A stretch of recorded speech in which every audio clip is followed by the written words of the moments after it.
Today I'm talking to Art Bohart, who tomorrow in fact is going to be going to the BAPCA conference in Cirencester, where he'll be giving a keynote entitled Journey to the Heart of Person-Centered Therapy.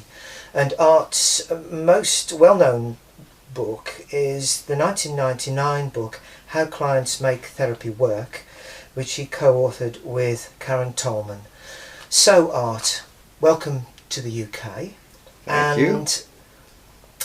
I've got 4 questions for you, and you may want to divert from these. Please do so as much as you want. My first question is, what originally drew you to client-centered therapy, or as we in the UK would call it, person-centered therapy? Well, actually, I started out mostly as an existentialist.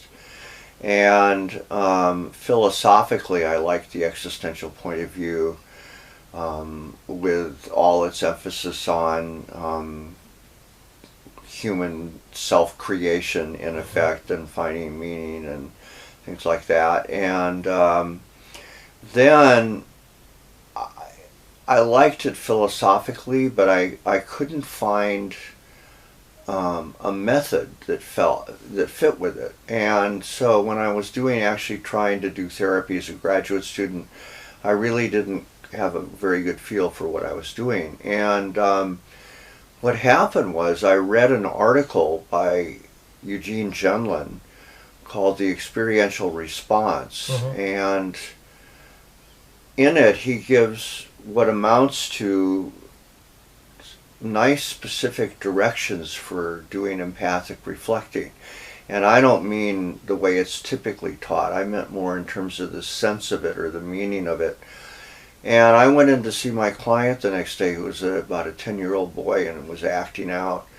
And I tried doing empathic reflecting like he said, and it worked fantastically well. And my supervisor, who was watching through the one-way mirror, when I came out, he said, "That's therapy, that's therapy."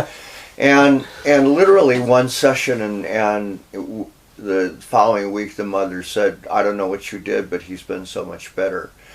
And I started to, so then I got interested in Gendlin, and it actually took me to Rogers. And I had read Rogers before, but and I agreed with all the ideas, but I didn't. So what am I doing while I'm being more empathic and genuine? I didn't know what I was supposed to be doing. And Gendlin gave me a sense of what to do. Right. And at that point, I did not interpret him the way that he has subsequently been interpreted. I interpreted him mainly as, in terms of doing empathic reflecting, of giving you a guideline of how to tune into a person. Right. And not necessarily this idea that you're supposedly enhancing experiencing. I thought it was more of a guideline of how to listen. And it really helped me. And so then I got back involved with Rogers, and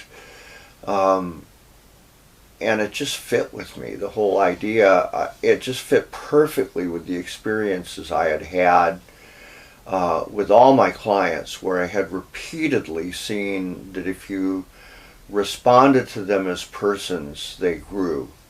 And if you responded to them as specimens, they didn't. And then the other thing is that I had been myself in psychoanalytic therapy for 2 years because of a severe anxiety problem I had. And my therapist was a very nice fellow, and I liked him.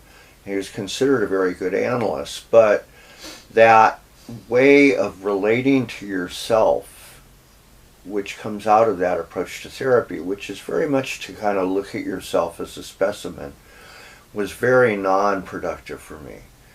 And I had gone to see a Jungian analyst subsequently who I didn't know at the time, but he practiced as a Rogerian, basically. And that really helped me. And so putting that all together, putting my experiences with my clients together with my own personal experience with what happened when I started using some of Jenlen's ideas. It just was very clear to me that that was my home, you know, and it had to do with the whole idea of responding to people with trust is the bottom line, and that was what was therapeutic. What's interesting to me when you say that is that I've heard so many people describe a similar process of their own experiences in therapy, some reading and an aha moment, and then reflecting on how to apply this to their own professional work, and all of those things coming together. It seems such a everybody's story is unique, but at the same time it seems like a road well travelled. Very interesting. Yeah. So, well, thank you for that. Now the next question is, and I'm going to, well, I'm not timing you on this, but in 10 minutes, how would you summarise the most important learnings from your work and research on client self-healing? Certainly to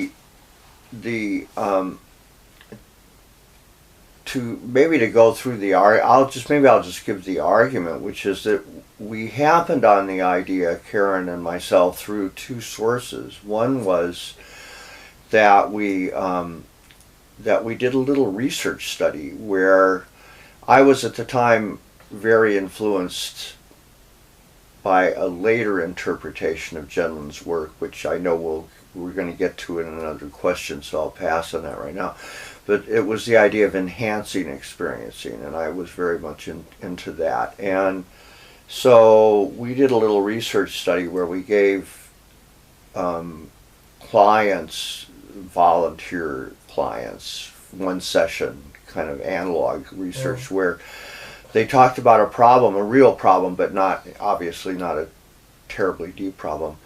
And we gave them what we called good experiential empathy responses or bad experiential empathy responses. And bad meant not harmful, but just simply sort of vapid. The difference between clients saying, I'm really angry, and the therapist saying, you're angry, as opposed to saying something like, you know, it really gets your goat, or something a little more evocative. And we tape recorded the sessions, and what we found was that the clients would work with the bad empathy responses to save the interaction. And they would actually also in this process save the face of the therapist. So they would do something like they'd say, well, yeah, and then they would go off in their own direction, which really didn't have much to do with what the therapist had said, but they would save the face of the therapist. So they were actually being creatively generative in making the therapy work. And that fit with a lot of David Rennie's research. And it was just so clear cut that they were active agents. They're not just receiving, and interventions are not operating on them. They are actively, they're as active as the therapist is. There's two therapists in the room. They're as active as the therapist is in actively working on the therapist's responses to make them work for themselves. And so that was one thing. And then the other thing was all the research that showed that all the therapies worked about equally well. There was research coming out that showed that clients were doing about as well with self-help techniques as with professional therapy. And it became very clear to us that the most parsimonious explanation was, how could it be that people in Rogerian therapy, psychodynamic, and cognitive behavioral, all so different, are doing as well? It's the client who's actively, like I said, actively taking what the therapist is doing, no matter what it is, and turning it into gold. And so that was the number one learning, I think, is that the client is an active, generative agent who is taking the materials the therapist is providing, and almost like an artist turning them into something useful. I'm wondering whether the therapist is necessary at all then? Well, I'll say two things about that. One is the studies on self-help that showed that self-help works as good as professionally provided therapy, or almost as good. It's not quite, but it's close. Mm-hmm. First of all, there was always a therapist who was monitoring them. Maybe not spending more than 10 minutes a week talking to them, but there was always some contact. And I personally think that self-help material can work, but the trouble is that people don't stick with it. And in these were all randomized controlled studies. In those, you had somebody always kind of making sure the person did it. Mm. So I think that there was evidence that clients really can do on their own that way. However, there was also some evidence in one study that clients don't like it as much as talking to a therapist. And I think that my guess is that there's learnings going on talking to a therapist that don't have to simply do with symptom reduction. And these studies were all, like usually with symptom reduction. Right, yeah. But yes, compliance, I think, if you can get clients actively motivated to stay with a self-help program, I think that many can do it on their own. I'm not convinced everyone can. Right. But I think many can. Okay. It seems to be moving towards an explanation for why people improve on wait lists and right, exactly. Going up a mountain or going to church. I suppose church is a bad example because there are many potentially healing relationships to be had in a community like that. Right, but exactly. Certainly to kickstart your own self-healing process in a moment of solitude is not an unknown experience. So. Yeah, I really, people do, for want of a better term, self-heal all the time outside.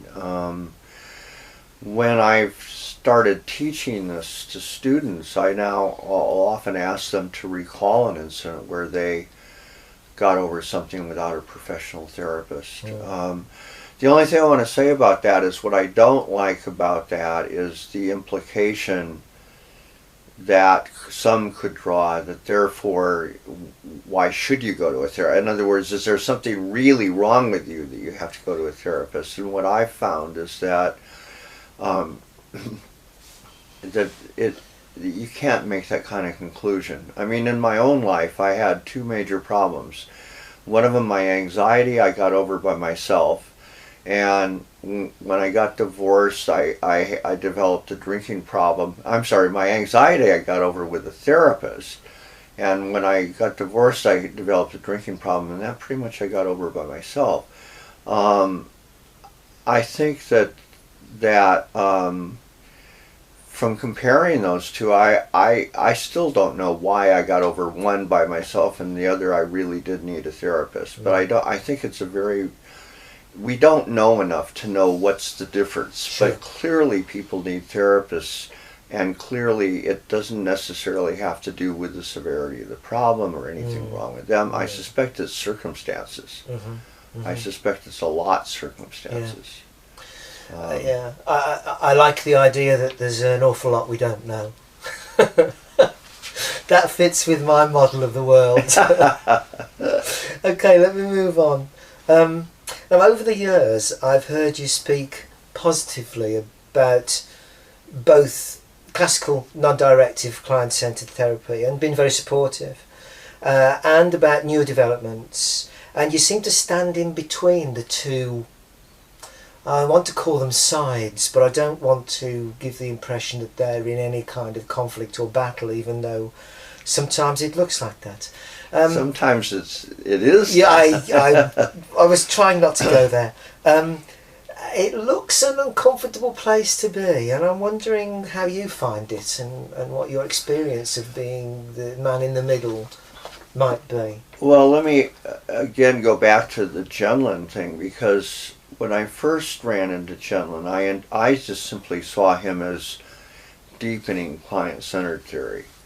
And then later I started getting influenced by the idea of more deliberately engineering clients' experience, which I think Genlin, I don't want to speak for Genlin. I don't know how much he encouraged that, or some of his followers encouraged that, but the idea then came to be that it wasn't so much that you tuned into clients experiencing as a way of hearing them, as it was that you were trying to enhance their experiencing. And that is more, you see that idea more in the experiential therapies, and I got very much into that.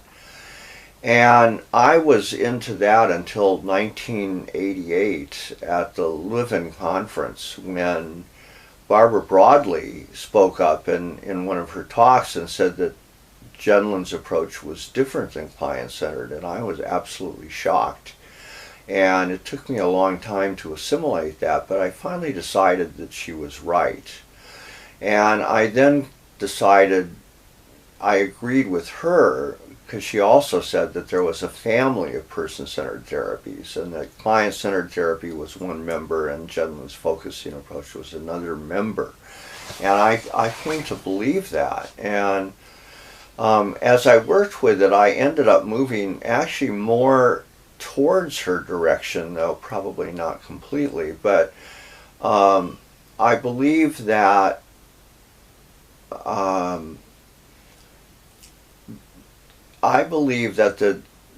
that person-centered therapy, the key idea is that you do follow the client, and the client is the boss, and the client knows what helps and what hurts and what heals and so on. And everything that you give them is an offering, it's not an expert intervention. And so as I moved toward that, I then started to have to reconstruct or rethink a lot of my interest in more of the experiential stuff. Mm-hmm. And so I ended up with my own integrative point of view, which is basically that it's not what you do so much as how you do it, and that you can certainly not merely offer a technique to a client when they ask for one, which is what some of the more classical people say, but you can offer it relying on the client's active, creative, self-healing tendencies and their ability to say yes or no. I can think of clients I've had who actively want my input so they can think about it, and they don't feel shut down by it at all. And so it's how you do it and the kind of relationship that you and them create together. And so with that in mind, I do end up somewhere in the middle. I actually, my heart still is really toward the more classical way. But honestly, if I could practice just doing empathic reflections, that would be the way that would fit me the most. But I really, on top of my theoretical interests, I really have run into too many clients, for whatever reasons, who want other things. Mm. And I feel that to honor them and their intelligence is to do that. I had a client who wanted, first he wanted some of the emotion-focused things, and then he wanted some cognitive things, and so we did all of those, you know. Mm-hmm. And but he was the one who was deciding if they worked or not. So so that was, you know, so I ended up with my integrated point of view, and but I still maintain my interest and allegiance to the experiential people, because I do believe that their hearts are still mostly in the person-centered, and especially, like we were talking, some of them particularly who in practice actually practice kind of more like the way I'm talking. You know, there are the protocols, but they apply the protocol sensitively, and they do it in response to the client. And I think, for instance, emotion focused therapy could be applied mechanistically, and then it wouldn't be person centered. But I actually think you could do emotion focused therapy in a person centered way, which I think, Right. various people do. And especially that's true also, I think, of Jenlin's focusing oriented approach. So I don't know if that's answered it very well. I think there's enormous insights to be gained from the. I think Les Greenberg's work gives enormous insights into client self-healing processes, and if you're a person-centered therapist, studying that stuff can only expand your ability to empathically listen and to hear your client and respond, even if you don't become an emotion-focused therapist. And the focusing technique, if you force a client to do it, then you're not being person-centered. But if you offer it and the client likes it, I can't see how it can't be person-centered. I mean, it's the client doing it. So I'm not systematically use those things, either one of them. I don't do the two-chair very often, and I don't use focusing very often. But I don't. Sure. Yeah. I mean, the way you're talking now, it really it takes me along the path of thinking that cognitive and behavioural therapy can be done in a person-centred way, and there are many elements of theory, more recent developments in cognitive theory that map with only minor changes in language onto person-centred theory. And then the question is, well, how do people actually practice that in the moment? And some of the cognitive therapists I've got to know over the years, I really think they are very person-centred. And I wouldn't like to have to decide whether they passed or failed, let me put it like that. So it can sometimes be just down to a matter of vocabulary. And then at other times, I think it's possible to practice person-centred therapy in a very instrumental and mechanised way. And we would all recognise that as poor therapy, regardless. And maybe even the cognitive therapist would also. Who knows? So. In John Wood's book, where the collection of his papers, he says pretty much that same thing. I wrote a review of it, and I forget the exact wording, but he pretty much said that a lot of classical person-centered therapists, when they started doing some of the group work that Rogers was doing and John Wood was doing, they discovered that their method of empathic reflecting was a method, and they hadn't really recognized that it was a real method before, and that they, in some sense, they were, for want of a better word, sort of imposing it on their clients. So I think it can be done in a mechanistic and non-responsive way, and then it just becomes another expert therapist stance in a funny kind of way. Yeah. Okay, now I'm going to give you an opportunity to sound off a bit. I know that you're not a fan of evidence-based practice and the research methods. I'm wondering if you could spend a little bit of time saying what your objections are, since in this country we appear to have followed the American set of processes, and we now end up with a government body which adjudicates what may or may not be practiced in certain circumstances in the National Health Service based on randomised controlled trials and the kind of evidence that you clearly do not favour.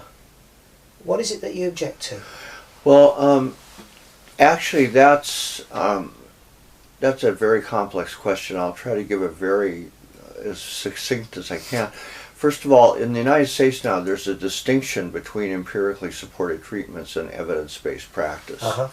And I am in favor of evidence-based practice. I think that we should use evidence and be guided by evidence, but the key issue becomes what kind of evidence. And the American Psychological Association has now adopted a much broader statement on how evidence should be incorporated. And that's another issue. It's not just whether you use evidence, it's how do you use evidence. Do you use preset treatment protocols that have been manualized and have been tested in randomized controlled trials, which is the empirically supported treatments approach? Or is the practitioner more like an architect who uses evidence? If the architect doesn't use science, his buildings will fall down. But nonetheless has to creatively blend the evidence with the individual situation he or she is working with. And there are other approaches to evidence-based practice where you certainly base your practice in evidence, but you don't use manualized treatment protocols. So I actually made a presentation at an APA convention on evidence-based practice on this very thing. And what I said is that a humanistic approach to therapy, the way you use evidence is, first of all, you rely on the evidence on empirically supported relationships, which is that there's considerable evidence that responding in a way that's empathic with unconditional positive regard and so on is therapeutic. So right away, if you're doing that, you're already practicing in an evidence-based fashion. Secondly, you can use what are called principles, empirically supported principles. So for instance, according to Klaus Grave from Switzerland, providing mastery experiences is an evidence-based practice. Well, person-centered therapists unequivocally provide mastery experiences. Another one is it's called problem actuation, according to Grave, which is that the client has to experience the problem live in therapy. Well, that happens if any client gets deeply involved. So there are ways of being evidence-based that don't involve having to use this or that protocol. And the current APA standard allows you to practice in that way. Now that's still under heavy attack in the United States from the empirically supported treatments people who are outraged that APA came up with this. And it's a very nasty battle, but the irony of it all is that David Barlow, who is the fellow who started all this when he was president of the clinical psychology division, and he's the guy that started the empirically supported treatments thing. He's a cognitive behaviorist. He now believes that in terms of CBT practice, you should follow principles of practice rather than specific protocols.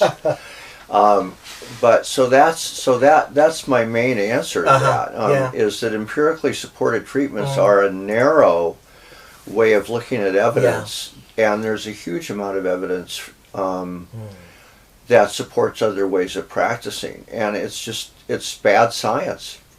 Bluntly, it's bad science.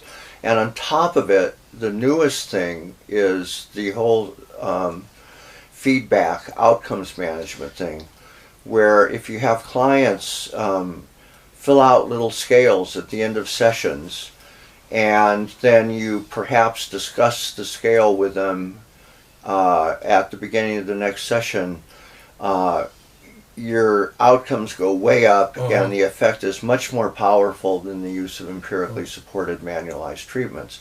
And it doesn't matter what you're practicing. And it fits perfectly with, there's nothing that would stop a person-centered therapist from doing that, and it fits perfectly with the idea of client as active self-healer, getting them actively involved.